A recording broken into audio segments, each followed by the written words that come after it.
नमस्कार दोस्तों, आप सभी लोगों का फिर से एक बार बहुत बहुत स्वागत है। दोस्तों हम लोग यहाँ पे शुरू कर रहे हैं नेटवर्क।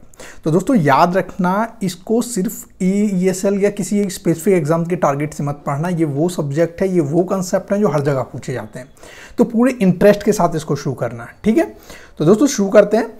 और एक चीज़ और, मैं यहाँ पर ना सिर्फ आपको प्रिसाइज चीज़ें बताऊँगा, मैं आपको इतने इन डेप्थ नहीं लेके जाऊँगा ये कि आपका मतलब बहुत सारा टाइम वेस्ट हो यहाँ पे।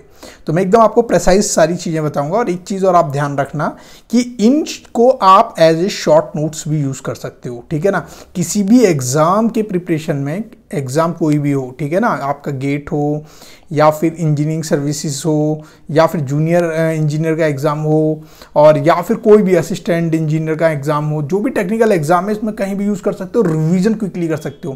मैं बहुत ही प्रिसाइज और इफेक्टिव कराने वाला हूँ, ठीक है। तो दोस्तों शुरुआत करता हूँ मैं आप लोगों को बताने से पहले कि हमारे पास एक सिस्टम होता है, ठीक है। यहाँ पर एक सिस्टम कंसिडर कर लेते हैं, दिस इज अवर सिस्टम, ठीक है। तो यहाँ पर आपका एक सिस्टम है, यहाँ पर आप इस सिस्टम के अंदर जो फीड करते हैं दैट इज कॉल्ड इनपुट, और उसके बाद जो बाहर निकल के आता है इस सिस्टम का, दिस इज कॉल्ड आउटपुट, है ना। कोई भी एक पर्टिकुलर सिस्टम है यानी एंटिटी जो फिजिकल कंपोनेंट से बनी हुई है, दैट इज कॉल्ड सिस्टम, है ना। जब एक डिजायरेबल आउटपुट देती है तो उसे बोलते हैं इनपुट, ठीक है। दोस्तों यहाँ पर क्या है, नेटवर्क के अंदर दो टर्म्स बहुत ज़्यादा यूज होती है। एक तो होती है एनालिसिस, एनालिसिस की एनालिसिस क्या है, दूसरा होता है सिंथेसिस, सिंथेसिस, ठीक है ना। तो ये दो वर्ड्स का पहले मैं मतलब बता देता हूँ, फिर उसके बाद हम जो है, क्योंकि नेटवर्क एनालिसिस एंड सिंथेसिस, तो यहाँ पर हम जो भी पढ़ेंगे नेटवर्क एनालिसिस से पढ़ेंगे, ठीक है ना। तो दोस्तों सबसे पहले एनालिसिस का मतलब क्या होता है, अगर आपको इनपुट गिवन है ना, और आपको सिस्टम भी गिवन है, जैसे आप कंट्रोल सिस्टम वगैरह आपने सब्जेक्ट देखा होगा, तो वहाँ पे इनपुट भी रहता है, सिस्टम भी रहता है, और आपसे आउटपुट पूछा जाता है, आउटपुट क्या है, then it is considered as the analysis, है ना, एनालिसिस। और इसकी एक खासियत है, यहाँ पर जो है ना सॉल्यूशन हमेशा आपके पास होगा। मतलब आपने कोई इनपुट दिया है तो आउटपुट आएगा ही आएगा, चाहे कैसा भी आए, वेदर डिजायरेबल और नॉट डिजायरेबल। एक सिस्टम है, आपने उसके अंदर कुछ इनपुट दिया तो आउटपुट आपको हमेशा मिलेगा, है ना। सॉल्यूशन मस्ट एग्जिस्ट, है ना। तो यहां पर सॉल्यूशन जरूर मिलेगा। लेकिन क्या होता है, कई बार सिस्टम में इनपुट गिवन होता है, ठीक है ना, आउटपुट गिवन होता है ना। आपको जो है यहाँ पर इनपुट के साथ आउटपुट भी गिवन है कि ये इनपुट रहना चाहिए, ये आउटपुट रहना चाहिए, इसको आप डिजाइन करो, that is called synthesis, synthesis, है ना। तो यहां पर क्या होता है, solution may be solution may be possible, है ना, मे बी पॉसिबल और may not be possible. Actually this is the question of an interview, that's why I asked.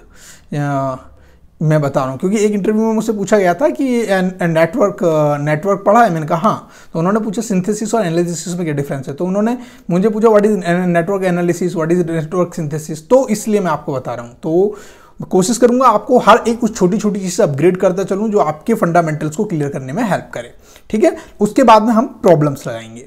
तो सॉल्यूशन मे बी पॉसिबल और मे नॉट बी पॉसिबल। इस case में possible भी हो सकता है, नहीं भी हो सकता है, ठीक है। एक चीज़ और दोस्त, मुझे आप लोग स्टार्ट करने से पहले एक चीज़ और क्लियर कर दो।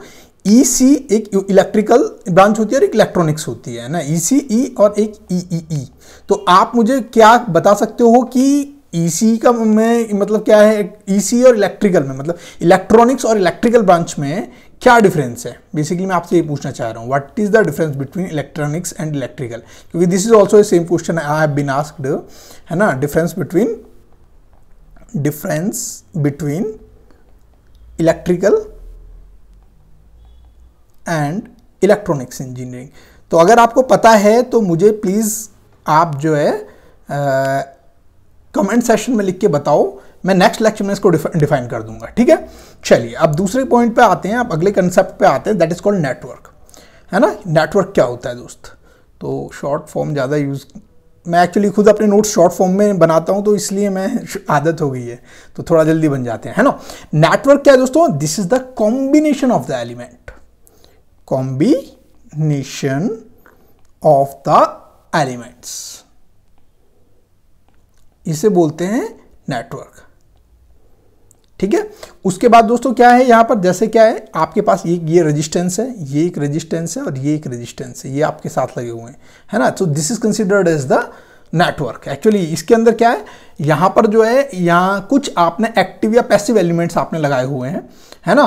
तो ये जो एलिमेंट है इसके पास है कि आपके पास क्लोज पाथ हो भी सकता है, नहीं भी हो सकता है। यहाँ पे देखो कोई क्लोज पाथ नहीं है। क्लोज पाथ मतलब जिसके अंदर से करंट फ्लो कर सके। तो आप इसके अंदर देखोगे ना तो यहाँ क्लोज पाथ है ना यहाँ क्लोज पाथ है, तो कहीं भी क्लोज पाथ नहीं है। तो इस केस में क्या होता है दोस्त, आपके पास नेटवर्क के केस में जो है आपके पास जो क्लोज पाथ है, close path may be possible, may or may not be there, may not be there, है ना।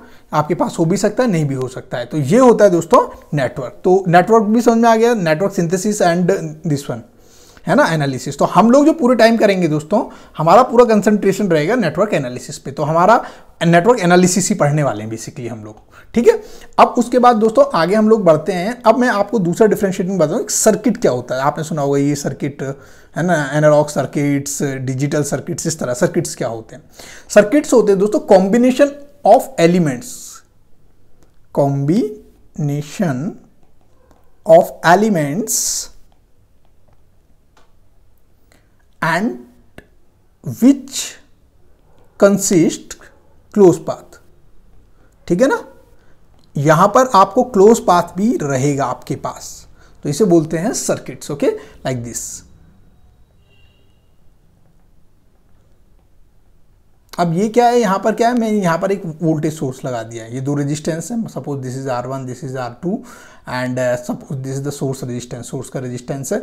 यहां पर मैंने जो है आपका माइनस वोल्टेज सोर्स लगा दिया है, प्लस माइनस वोल्टेज सोर्स यहां पे लगा दिया है। तो दिस इज कॉल्ड, ये नेटवर्क भी है आपका, है ना, और इसको आप सर्किट भी बोल सकते हो, मर्जी आपकी है, कुछ भी बोलना चाहो। इज दैट क्लियर, है ना। चलिए दोस्तों अब जानते हैं हम लोग चार्ज के बारे में। दोस्तों चार्ज क्या है, एक फिजिकल आइडेंटिटी है ना। जब भी कभी से चार्ज को आप किसी भी इलेक्ट्रिक फील्ड के अंदर रखोगे, है ना, इलेक्ट्रिक फील्ड मतलब वो एरिया जहां पर उसका इन्फ्लुएंस देखा जा सकता हो। सपोज एक चार्ज यहाँ पे रखा हुआ है तो यहाँ पे इसका इन्फ्लुएंस है, तो यहाँ पर अगर कोई दूसरी सेम टाइप की आइडेंटिटी लाओगे ना, तो क्या है, एक फिजिकल प्रॉपर्टी, एक फोर्स इसके ऊपर एक्सर्ट कर देगा, डिपेंड्स ऑन द रिपल्सिव और अट्रैक्टिव, वो आप जानते होंगे, पॉजिटिव और नेगेटिव। तो चार्ज क्या होता है, बेसिकली समझो एक यूनिट है, बेसिक यूनिट है यहाँ पे इलेक्ट्रिसिटी, इलेक्ट्रिक करंट के अंदर। जैसे घर बनाते हैं ना, तो घर बनाने के लिए क्या करते हैं हम लोग, छोटी छोटी ईंटों का सहारा लेते हैं। तो ये क्या है, ये भी एक छोटी सी ईंट ही है, इलेक्ट्रिक फील्ड, ठीक है ना। तो चार्ज की जो बेसिक यूनिट होती है दोस्त, वो क्या होती है यहाँ पर। एक्चुअली जो चार्ज का कंसेप्ट था ना दोस्त, वो दिया था अगस्टन दी कूलम करके थे, चार्ल्स अगस्टन दी कूलम ने दिया था, और इसी के नाम पे इनका नाम पड़ा था। तो इसकी ऐसा यूनिट क्या होती है, ऐसा यूनिट होती है दोस्त यहाँ पर इसकी कूलम, नीचे लिख देते हैं इसको, ऐसा यूनिट कूलम, COULOMB कूलम, ठीक है ना, सी से रिप्रेजेंट कर देते हैं बेसिकली। तो दोस्तों चार्ज क्या है, सबसे बेसिक आइडेंटिटी होती है जो आपको डिफाइन करती है, और इसके ऊपर जो मिनिमम एक इलेक्ट्रॉन, जो सबसे छोटा बेसिक यूनिट चार्ज कैरी करता है वो एक इलेक्ट्रॉन करता है, और जिसके ऊपर चार्ज होता है that is equal to -1.6 × 10⁻⁻⁹ coulomb. तो बहुत ही इंपॉर्टेंट चीज़ है ये वाली, है ना। ऑलरेडी आप जानते होंगे इस चीज़ को कि कितना इंपॉर्टेंट है, ये याद रखना, है ना। तो अब मैं ये उम्मीद भी नहीं कहूँगा कि आप याद रखें, क्योंकि ये चीज़ तो याद ही होगी आपको, ठीक है। उसके बाद दोस्त आगे बढ़ते हैं हम लोग। यहाँ पे कूलम आपको डिफाइन हो गया। अगला टर्म निकल के आता है दोस्त करंट, है ना। करंट क्या होता है, अब क्या होता है, करंट को आप डिफाइन कर सकते हो कि सपोज करो कि यहाँ पर ये एक पर्टिकुलर एक मान लो कि एक वायर है ना, इसको मैंने 10x जूम करके इतना बड़ा दिखा दिया है, और इसके अंदर मिलियंस ऑफ मतलब इलेक्ट्रॉन्स है, फ्री इलेक्ट्रॉन्स का पूरा पूल है। जैसे यहाँ पे मैं इस पर फोर्स करूंगा तो इलेक्ट्रॉन्स क्या है, इधर से इधर मूवमेंट करना शुरू कर देंगे। वो मूवमेंट किस तरह करते हैं, एक्चुअली ड्रिफ्ट वेलोसिटी की फॉर्म में करते हैं। ड्रिफ्ट वेलोसिटी का मतलब क्या होता है, धक्का देना, ये इलेक्ट्रॉन आगे वाले को धक्का देगा, ये इलेक्ट्रॉन आगे वाले को धक्का देगा, है ना। तो ये जिगजैग मोशन में करते हैं। जैसे इनके ऊपर फोर्स लगती है तो धक्का देना शुरू करते हैं, तो अपनी एनर्जी को आगे इंपार्ट करना शुरू कर देते हैं। तो हम लोग दोस्तों करंट को यहाँ पे डिफाइन कर सकते हैं। करंट को बोल सकते हैं एक पर्टिकुलर क्रॉस सेक्शन एरिया के अंदर एक पर्टिकुलर टाइम में कितना चार्ज निकल के जा रहा है, दैट इज कॉल्ड करंट, है ना। करंट को बोलते हैं कि कितना, है ना, total charge upon total time, है ना। लेकिन एक चीज और ध्यान रखना यहाँ पे कि यहां पर जब आपका जो ये क्रॉस सेक्शनल एरिया है ना, क्रॉस सेक्शनल एरिया कांस्टेंट है, क्रॉस सेक्शनल एरिया कांस्टेंट है। एक्चुअली मैं ये छोटी छोटी चीज़ क्यों बता रहा हूँ, क्योंकि ये चीज़ें छोटी छोटी ना इंटरव्यूअर आपको पूछ के परेशान कर देता है। बहुत ही छोटी सी चीज़ है कि जहाँ पर क्या है, करंट क्या है, सिंपली करंट को ऐसे डिनोट करते हैं, है ना, और जो चार्ज होता है this is Q and this is T, है ना। Basically this is not Q, this is the change of charge with change in time, है ना। सो ये इसकी यूनिट होती है, I=dQ/dt, है ना। तो कितना चार्ज आपका इस पर्टिकुलर क्रॉस सेक्शन एरिया से निकल के गया एक पर्टिकुलर इंटरवल ऑफ टाइम के अंदर, that is known as current. Okay, hope you got it. And the SI unit क्या होगी करंट की, तो इसकी जो है कूलम पर सेकंड हो गया, है ना, और इसको एम्पियर नाम के साइंटिस्ट ने दिया था, इसीलिए उनके सम्मान में हम लोग जो है एम्पियर भी बोल देते हैं। ऑलराइट, चार्ट समझ में आ गया। उसके बाद दोस्तों हम आगे बढ़ते हैं, अगला है यहां पर वोल्टेज, है ना। वोल्टेज बेसिकली ना, ये जो वोल्टेज है this is called potential difference, है ना, पोटेंशियल डिफरेंस। अभी मैं समझाता हूं ये क्या है। एक दोस्तों होता है एब्सोल्यूट पोटेंशियल और एक होता है पोटेंशियल डिफरेंस। दरअसल होता क्या है दोस्तों, आपके पास सपोज करो एक चार्ज है जो कहां पे रखा हुआ है, इन्फिनिटी पे रखा हुआ है। ये आपका एक चार्ज था, इन्फिनिटी पे झूम रहा था, और मैंने आपसे बोला इसको उठा के यहां पे लेके आओ, है ना, इस पर्टिकुलर पॉइंट पे लाओ। तो आपने कितना काम किया, कितनी मेहनत की उसको उठा के इन्फिनिटी से एक पर्टिकुलर पॉइंट पे लाने के लिए, that is known as absolute potential, या इसको बोल सकते हैं एब्सोल्यूट पोटेंशियल बोलते हैं उसको, है ना। From infinity to bring charge from infinity to particular point A मान लो, सपोज करो पॉइंट ए है यहाँ पे, तो इन्फिनिटी से आपको उठा के लाना है इस पर्टिकुलर पॉइंट पे, है ना। और एक और चीज इसकी डेफिनेशन में होती है विदाउट एनी एक्सेलरेशन, मतलब उसको लात मारते मारते नहीं लाना है कि उसमें एक लात मार दी, वो झूमता झामता यहाँ तक आ गया, फिर झूमता झामता यहाँ तक आ गया, नहीं, मेहनत करके लाना है, उसको उठा के वर्क डन करके लाना है प्रॉपर वे में, है ना। तो पोटेंशियल डिफरेंस अब क्या होता है दोस्तों, क्योंकि रियल लाइफ में तो कहीं ऐसा कोई यूज होता नहीं, बेसिकली जो इलेक्ट्रॉन्स हैं उसको एक पॉइंट से दूसरे टर्मिनल पे, यहाँ इस टर्मिनल से इस टर्मिनल तक जाना है, तो ये तो इन्फिनिटी से नहीं आ रहा है ना। तो इस चीज को बोलते हैं दोस्तों potential difference. It can be defined as the amount of work done to bring a charge from one point to the another point. जब भी एक पॉइंट से दूसरे पॉइंट पे ला रहे होते हैं चार्ज को, तो उसे बोलते हैं पोटेंशियल डिफरेंस। ओके, समझ में आ गया दोस्तों पोटेंशियल डिफरेंस क्या होता है। V is simply defined as the amount of work done, okay, change in work done, D over DQ। Actually D क्या है, डिफरेंशिएट बताता है कि कितना वर्क डन में चेंज हुआ, क्योंकि क्या होता है बेसिकली जो एब्सोल्यूट पोटेंशियल करते हैं वो इन्फिनिटी से करते हैं, तो हम कंसीडर करते हैं इन्फिनिटी से, मान लो VA बोला है, तो इसका मतलब क्या है, इस पर्टिकुलर पॉइंट पे इन्फिनिटी से चार्ज इस पर्टिकुलर पॉइंट पे लाने पे आपको इतना पोटेंशियल लगेगा, VB बोल रहा हूं मैं, है ना। तो इसका मतलब क्या है, पर्टिकुलर पॉइंट से मुझे पॉइंट B पे लाने के लिए इतना लगेगा। लेकिन अगर मैं आपको बोलूँ इस पे कि ये जो है मान लो सपोज करो X है, इन्फिनिटी की जगह मैं X बोल देता हूँ, X अगर मैं बोलूँ कि VAB निकालो तो कितना होगा, VAA माइनस VB, है ना, जो इसका पोटेंशियल है माइनस इनमें, तो ये पीछे वाली टर्म कैंसिल आउट हो जाएगी, तो ये क्या बचेगा, सिर्फ चेंज बचेगा वर्क डन के बीच में, जो कितना चेंज हुआ है यहां से यहां आने के बीच में, है ना। तो उम्मीद है दोस्तों समझ आ गया होगा आपको यहाँ पे। तो यहाँ पर क्या होता है, वर्क डन जो होता है उसको हम डिफरेंशिएट में, मतलब डिफरेंशिएट करें D की फॉर्म में लिखते हैं, तो it can be defined as change in work done. तो मैं इसको और माफ कीजिएगा, मैं इसको और अच्छे से लिख देता हूं, change in work done divided by change in charge,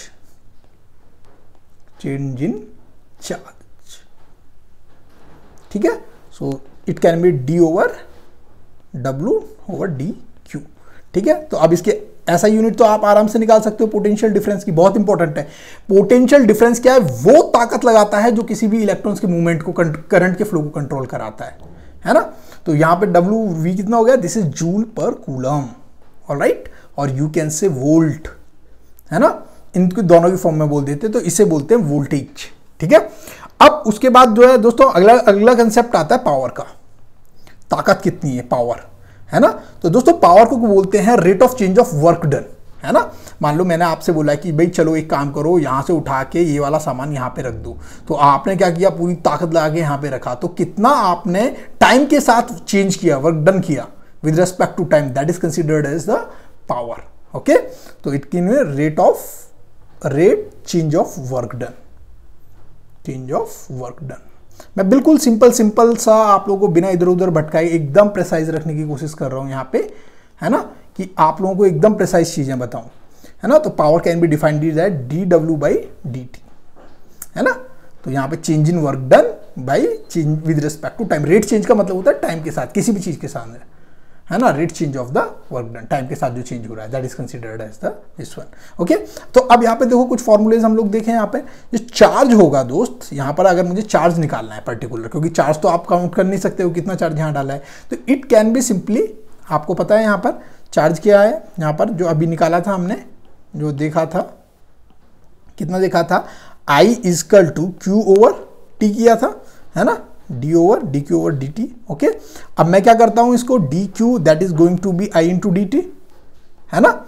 और इसके लिए जो है दोस्त, अगर मैं इसको किसी टाइम में, पर्टिकुलर टाइम इंस्टेंट में करना चाहूँ तो -∞ से लेके पर्टिकुलर टाइम इंस्टेंट तक, है ना, I इंटू डी की जगह डी टाउ कर देता हूँ, है ना, चेंज इन वेरिएबल, मैथमेटिक्स समझ लो, है ना। या फिर करो -∞ से 0 तक लाने के लिए I इंटू डी टाउ, है ना, प्लस 0 टू t, है ना, I into D tau.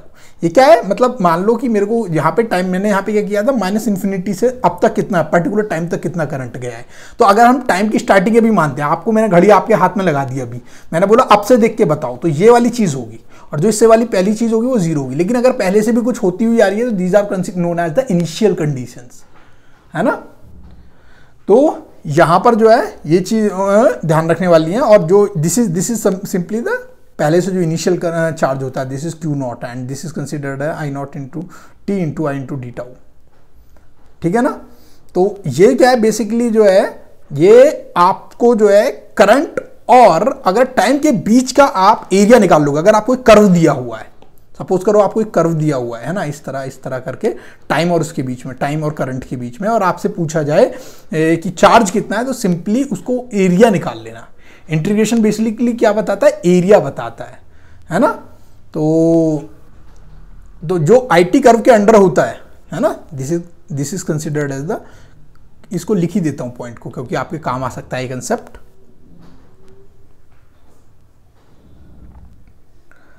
IT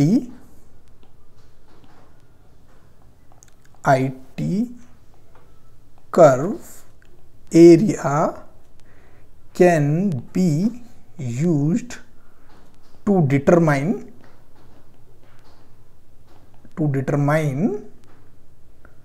charge, ठीक है। तो इसको बोलते हैं sorry, to determine charge. Okay, now come back to this P. Okay, P simply power, है ना।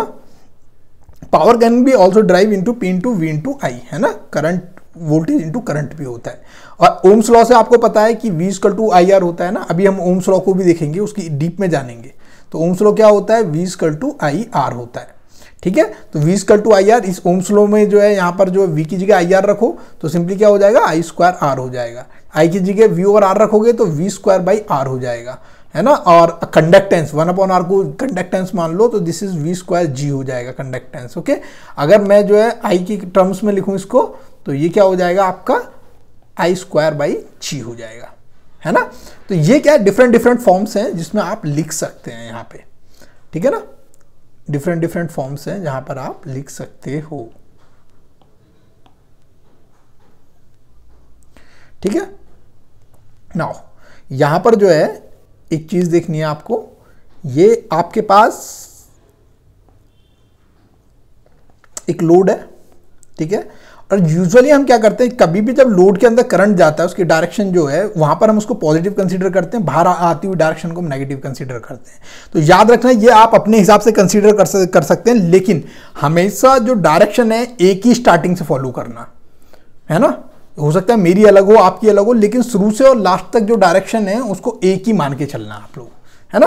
तो ये तो लोड की, अगर लोड के अंदर इस तरह पावर जा रही है, दिस इज कॉल्ड एब्जॉर्ब्ड, है ना, एब्जॉर्ब। मान लो रेजिस्टेंस लगा दिया लोड की जगह, यहाँ पे रेजिस्टेंस आपने लगा दिया, तो यहाँ पर क्या है, जहाँ से एंट्री हुई दिस इज प्लस एंड दूसरी तरफ माइनस। तो अगर पावर बाहर की तरफ निकल रही है, यहाँ पर जो है दिस इज लाइक दिस, यहाँ से करंट बाहर की तरफ निकल रहा है, ठीक है ना। लोड अगर आपने इसके अंदर एंटर करते हुए को माना है एब्जॉर्ब, तो बाहर की तरफ से निकलते हुए को क्या बोलेंगे, डिलीवर्ड करके, प्लस वी, है ना। तो वोल्टेज सोर्स मान लो, सपोज करो वोल्टेज सोर्स कंसिडर कर लेता हूं मैं, यहाँ पे वोल्टेज सोर्स है, तो ये क्या करेगा, डिलीवर्ड, ये पावर को डिलीवर्ड करेगा। और हमेशा किसी भी सर्किट के अंदर, है ना, आपको केवीएल याद होगा, उस जितनी भी जो पावर होती है ना, वो क्या, जो एब्जॉर्ब होती है ना, एब्जॉर्ब्ड, वो हमेशा बराबर होती है कितनी, पावर जो है यहाँ पर डिलीवर्ड हो रही है ना। क्योंकि ये फॉर्म किसकी, एनर्जी की फॉर्म है, energy neither be created not be destroyed. तो W इज इक्वल टू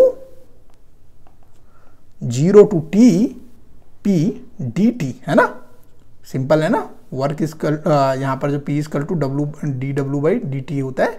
तो अभी मैंने क्या किया है, यहाँ पर W is equal to P dt, अब मैंने इसको इंटीग्रेट कर दे रहा हूँ, तो इंटीग्रेट करने के बाद तो ये W में कन्वर्ट हो जाएगा, फाइनल वर्क डन में कन्वर्ट हो जाएगा, it becomes 0 to T times P into dt, ये हो जाएगा। तो ये वर्क डन की है, ठीक है ना।